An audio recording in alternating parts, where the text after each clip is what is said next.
1 जून से होंगे बड़े बदलाव, जिससे कि आपके जीवन में भी बदलाव होने वाला है, क्योंकि यहां पर रेल, राशन कार्ड, हवाई यात्रा, बस यात्रा, मंदिर, मस्जिद, बच्चों के एग्जाम, एसएससी के एग्जाम, पेट्रोल के दाम, कॉलेजों की गर्मियों की छुट्टी, इन सब के अंदर इतने बड़े बदलाव होने जा रहे हैं कि जो कि आपको जानना होगा। तो फ्रेंड्स मैं आपको एक एक करके बता देता हूं। तो फ्रेंड्स देखते रहिए टेकेंसी यूट्यूब चैनल। फ्रेंड्स अगर आपने सब्सक्राइब नहीं किया तो प्लीज नीचे जो रेड कलर का सब्सक्राइब बटन है इस पर क्लिक करो और जो घंटे वाला बटन है इसको दबाना ना भूलें, ताकि लेटेस्ट वीडियो की नोटिफिकेशन मिलेगी सबसे पहले आपको। तो सबसे पहला बदलाव देखते हैं। तो देश में चलेंगी 200 ट्रेनें। जी हाँ फ्रेंड्स, पहले ही इसकी खबर आ चुकी है कि 1 जून से देश में रेल यातायात शुरू होने जा रहा है। रेल मंत्री पीयूष गोयल ने पिछले दिनों यह जानकारी देते हुए बताया था कि 1 जून से देश में 100 ट्रेनों का संचालन शुरू होगा। अप और डाउन रूट मिलाकर के दोनों 200 ट्रेनों की गिनती में आएंगी, यानी 100 जाने की 100 आने की। इस तरह से 200 ट्रेनें चलेंगी, क्योंकि फेयर दोनों तरफ से लगते हैं। टिकटों की ऑनलाइन बुकिंग आईआरसीटीसी की वेबसाइट पर हो रही है। 100 ट्रेनों के नामों की सूची सामने आ चुकी है। रेलवे के मुताबिक इनमें एसी, नॉन एसी, जनरल सभी प्रकार के कोच शामिल होंगे। सभी में दुरंतो, संपर्क क्रांति, जनशताब्दी, पूर्वा एक्सप्रेस जैसी ट्रेनों के नाम शामिल होंगे। दूसरा बड़ा बदलाव है, उत्तर प्रदेश रोडवेज की बसें चलेंगी। जी हां फ्रेंड्स, उत्तर प्रदेश रोडवेज आगामी 1 जून से बसों को चलाने की तैयारी में है। इन बसों को 30 मई तक तैयार फिट किए जाने के निर्देश दिए गए हैं। डिपो में भी काम आरंभ हो चुका है। बसों के संचालन के दौरान लॉकडाउन की गाइडलाइन का पूरी तरह से पालन किया जाना है। इसका जिम्मा ड्राइवर और कंडक्टर पर रहेगा। बसों में कंडक्टर की सीट के पास सैनिटाइजर की बोतल उपलब्ध रहेगी। हाथों को सैनिटाइज करने के बाद ही यात्री बस में बैठ सकेंगे।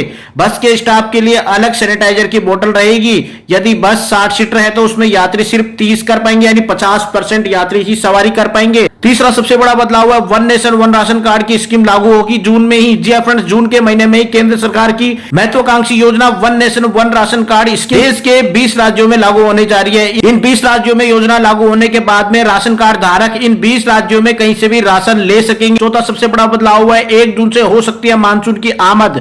जी हां, 1 जून से मानसून केरल के तटों के जरिए देश में प्रवेश कर सकता है। मौसम के जानकारों का अनुमान है कि इस बार मानसून के आगमन का समय कुछ आगे पीछे हो रहा है, लेकिन बारिश इस साल सामान्य रहेगी। केरल में मानसून 1 जून तक पहुंचने की संभावना है। भारतीय मौसम विभाग ने हाल ही में कहा है कि देश में 1 जून तक दक्षिण पश्चिम मानसून के पहुंचने की संभावना है। पांचवा सबसे बड़ा बदलाव, जून में पेट्रोल के दाम बढ़ सकते हैं। लॉकडाउन 4 में जो छूटें दी गई थी उसके बाद कुछ राज्यों ने सार्वजनिक और निजी ट्रांसपोर्ट शुरू कर दिया है। इससे ईंधन की मांग बढ़ गई है। छठा बड़ा बदलाव, यूपी के MNNIT की ऑनलाइन सेमेस्टर की परीक्षाएं शुरू होंगी। उत्तर प्रदेश के मोतीलाल नेहरू राष्ट्रीय प्रौद्योगिकी संस्थान कि छात्र और छात्राओं के लिए यह खबर खास है। शैक्षणिक सत्र 2019-20 के तहत ऑनलाइन सेमेस्टर की परीक्षाएं 8 जून से शुरू होने वाली है। नेक्स्ट बड़ा बदलाव, 1 जून से कर्नाटक सरकार ने राज्य के सभी मंदिरों को खोलने का ऐलान किया है। साथ ही मंदिर और चर्चों के भी 1 जून से खुलने की पूरी उम्मीद है। साथ में सरकार की तरफ से शारीरिक दूरी और साफ सफाई पर विशेष ध्यान दिया जाएगा। हालांकि धार्मिक समारोह और मेले पर पाबंदी रहेगी। 1 जून से मिल सकेगा ई संजीवनी OPD का लाभ। जी हां, पंजाब में स्वास्थ्य विभाग अब ई संजीवनी योजना से आम बीमारियों के अलावा जच्चा बच्चा सेहत संभाल योजनाओं को यकीनी बनाने के लिए 1 जून से गायनेकोलॉजी की सेवाएं उपलब्ध कराने की शुरुआत करने जा रहा है। नेक्स्ट बड़ा बदलाव है, गो एयर की उड़ानें होंगी शुरू। जी हां, विमान कंपनी गो एयर की सेवाएं 1 जून से शुरू होंगी, क्योंकि केंद्रीय विमानन मंत्री हरदीप सिंह ने पिछले दिनों 25 मई से हवाई यात्राएं शुरू की थी, लेकिन गो एयर को छोड़कर अन्य विमान कंपनियों ने बुकिंग शुरू कर दी थी। जून से गो एयर की भी सेवाएं बहाल हो जाएंगी और ये भी आप लोगों के लिए उपलब्ध रहेंगी। नेक्स्ट बड़ा बदलाव है, इस राज्य में कॉलेजों में 1 जून से पड़ेंगी गर्मी की छुट्टियां। जी फ्रेंड्स, हरियाणा में कॉलेजों ने यहां 1 जून से गर्मियों की छुट्टी देने की घोषणा की है। वहीं परीक्षाओं को लेकर भी संकेत दिए हैं कि कुरुक्षेत्र विश्वविद्यालय कुरुक्षेत्र द्वारा नोटिफिकेशन जारी किया गया है कि कोविड-19 को लेकर 1 जून से 25 जून तक अवकाश घोषित किया गया है। राज्य सरकारों से मिलने वाले निर्देशों का भी इंतजार रहेगा।